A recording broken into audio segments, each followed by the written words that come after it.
Hello everyone and welcome back to Football Manager 2018 and this experiment where we take a look at what would happen if a non-league team were given £1 billion and a sugar daddy to start off the new game. So last time out we took Boston United, our guinea pig, for this experiment 2 years into the future. They had a very quiet first year, they didn't spend any money, they finished I think 4th in the league and generally didn't show any signs of having the wealth that they did in the club. But then the following year they absolutely turned that on its head, spending £150 million on players in non-league, giving some players £275,000 a week in wages to come and play for them, and they did manage to win the league, winning every single match throughout the league season to finish with a 100% record. They then also won the FA Trophy, taking that home as well, so a nice league and cup double. And then they also made it to the third round of the FA Cup, if I remember right, losing to Aston Villa by a goal to nil. So it's going to be very interesting to see how much further they can go. You can see on the screen here, there is that little green dot showing they did get promotion to the Vanarama National League. Still one league away from getting into proper league football.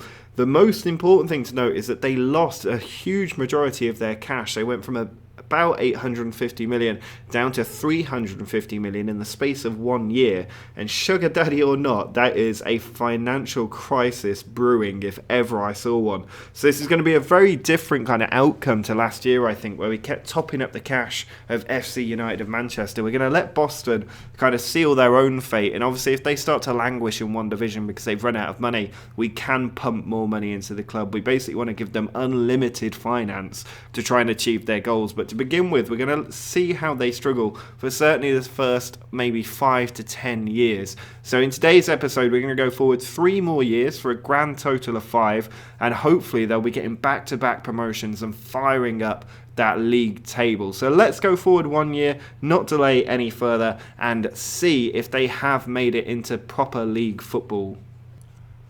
Well, here we are another year into the future. You can see that they still have Brian McDermott in charge of the club. They've also now made Ron Robert Zieler their captain, with Geordie Classy the vice captain. Their stadium, I think, is about 1,000 bigger than it was before. Maybe somebody in the comments can let me know if the capacity of that stadium has gone up. Their professional status still professional.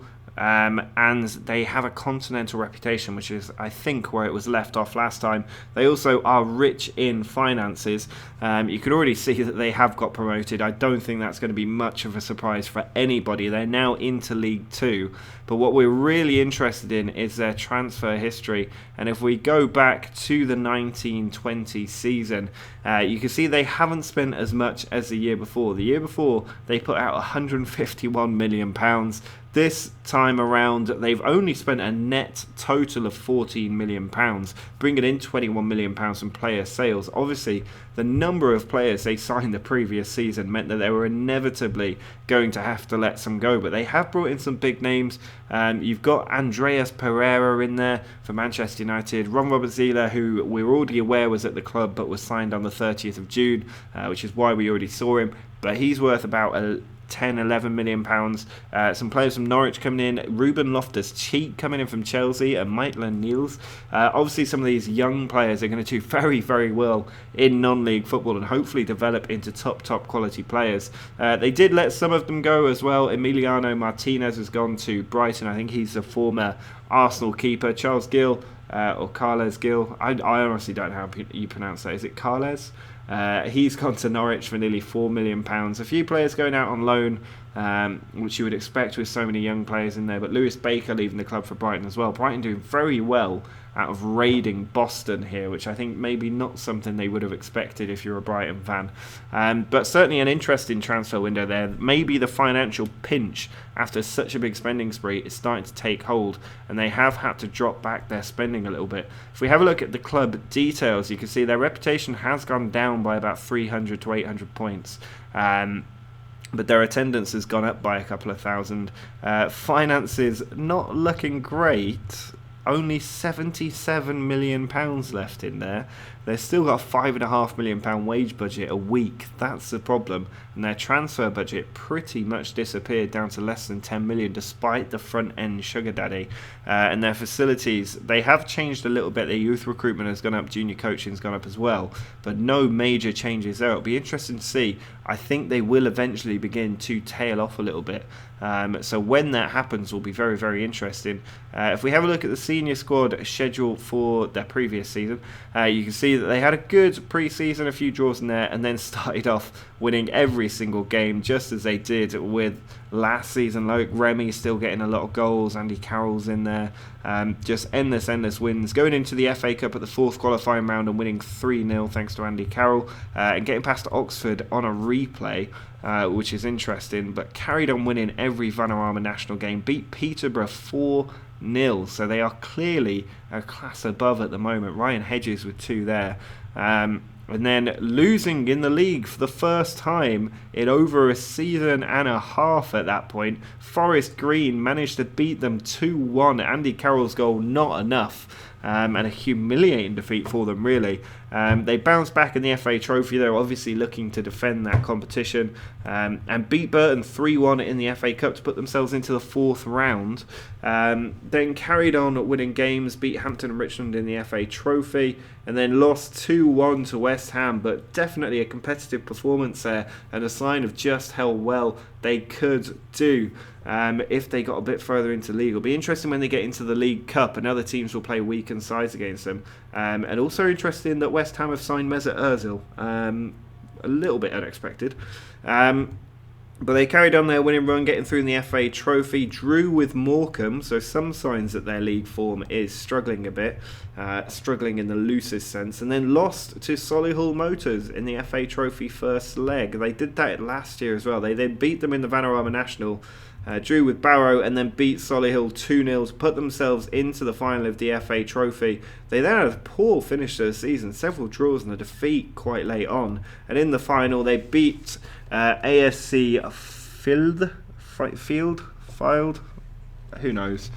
Somebody out there will definitely tell me how you pronounce that.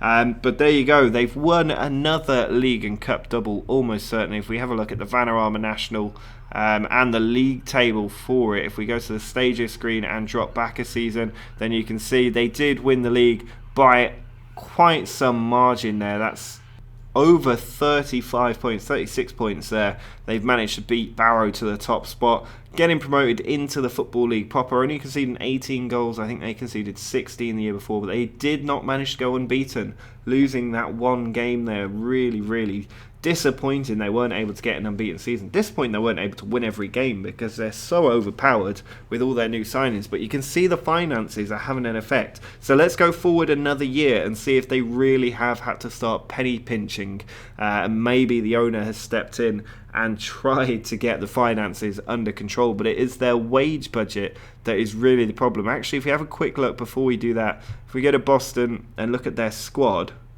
then you can see when sorted by wages exactly where the money problems are. You've got Grzycki there, who's only a backup member of the squad, on £325,000 every week. He was signed from Hull. How much did his wages go up with that transfer? You got Andy Carroll in there as well on 325 grand. Amrabat Pereira's on 300. Jansen's on 300. Several on 275. It is entirely unsustainable, and they will have to fix this. But I don't know how they will, because these players are tied in for another year or two. Maybe the contract negotiations will break down and it will set them free a little, but it's going to slow their progress somewhat, I think, if they can't get this wage bill down soon.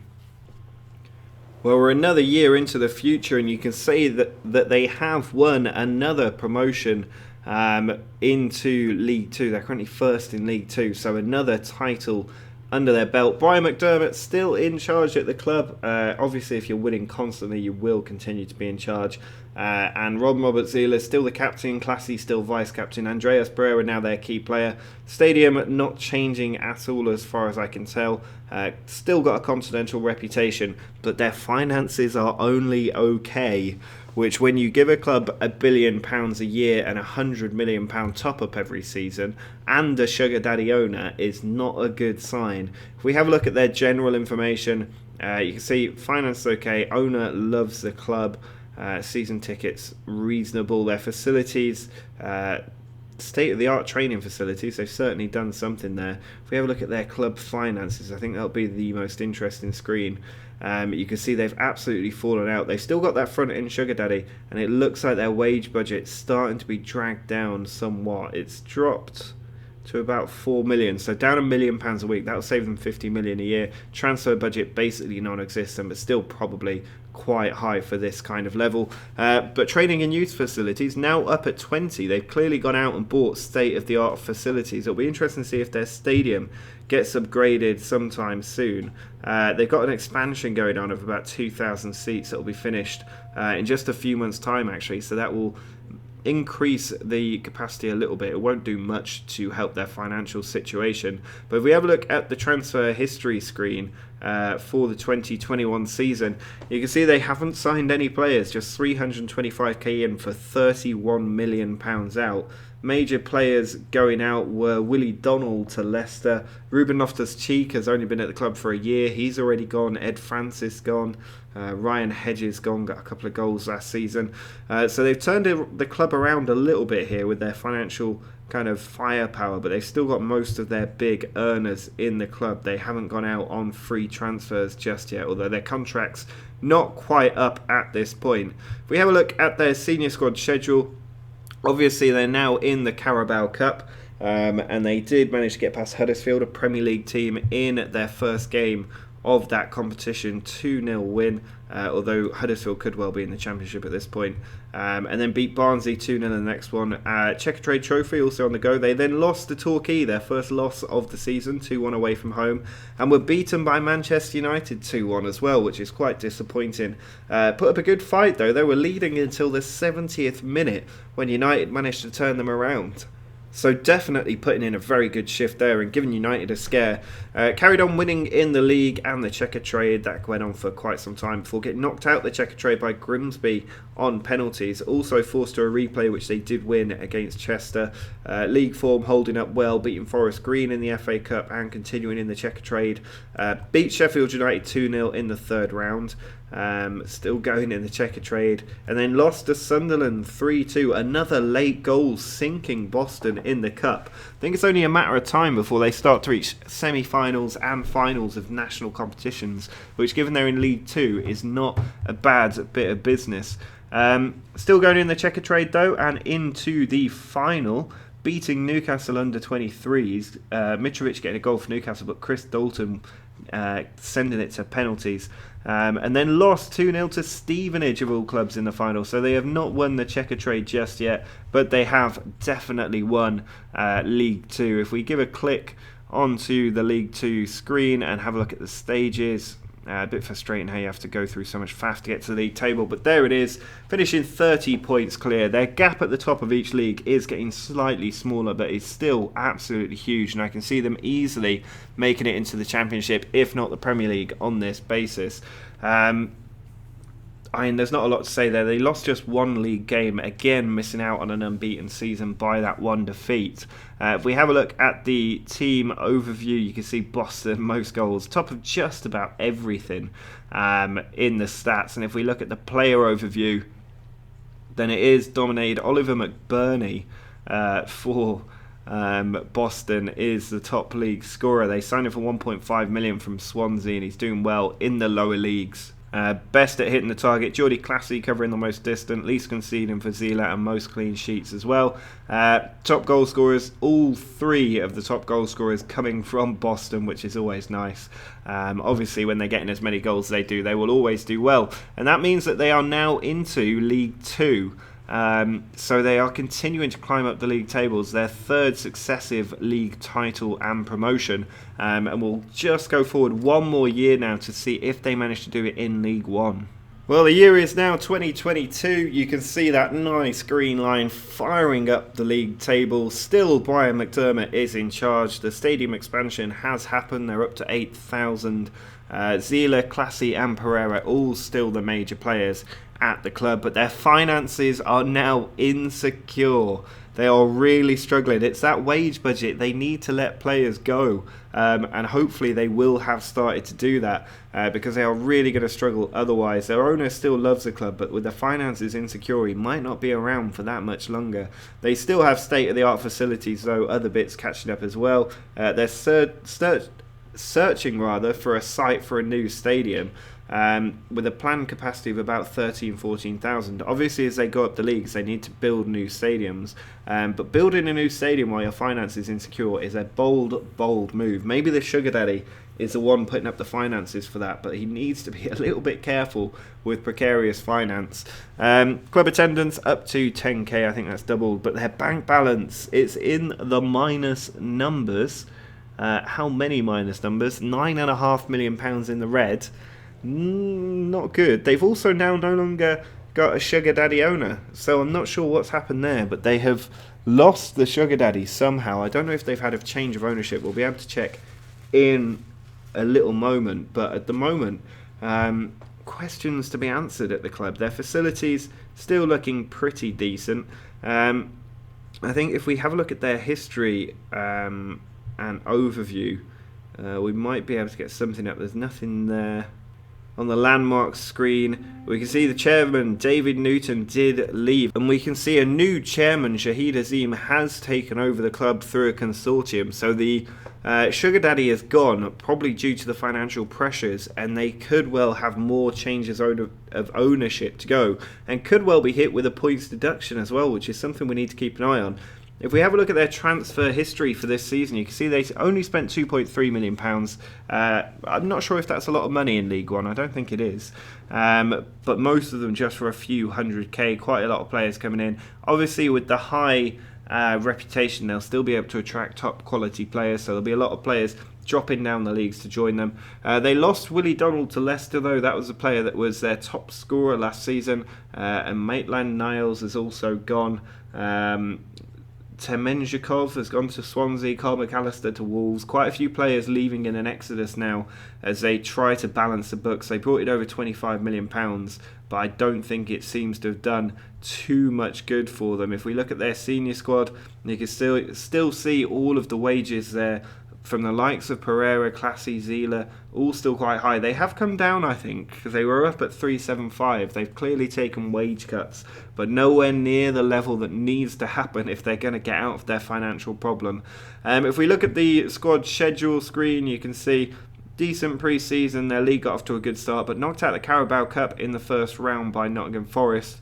Quite a few wins after that and some draws as well, before losing on penalties to Bury, and then getting knocked out the FA Cup by Coventry. So definitely starting to find their level a little bit more now, with defeats coming to the likes of Walsall in the league as well. They also lost to Blackburn away from home. Blackburn now in League One. And then lost to Walsall late on, but they did win the Checkatrade Trophy final against Swindon, 2-0. Callum Camps and Jake Clark-Salter with the goals. So a little bit of a silver lining for them in the league season there. And if we have a look at the Sky Bet League One table, we'll see just how well they finished. Remember, last season they finished with 30 points clear at the top. And in the league table, they did still finish 26 points clear this time. So again, the gap at the top being cut down. Now lost 3 games this season, as opposed to their undefeated season the first time around.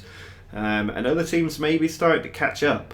So with all the financial trouble and their maybe slightly faltering performance in the league where they are having that gap closed, let me know in the comments if you think that I should give them more money ahead of the next episode. My inclination is to let them sit for 5 years with their current troubles and see if they can ride the wave and get out of it. Obviously, if they can't by the end of next episode, I will pump them full of more cash and let them wreak havoc. But at the moment, it looks like the £1 billion has definitely run out and they've only made it as far as League One. certainly some inefficient spending going on there. If you have enjoyed this experiment though, do drop a like on the video. It lets me know that you want more experiments, that you want another part to this one. And let me know in the comments any ideas you have for other experiments or anything different you'd like to see in this one, or bits of information. Subscribe to the channel if you want to see the next part of this experiment in a couple of days' time. You can also follow me on Twitter for all the latest news going on with the channel. But until next time, see ya!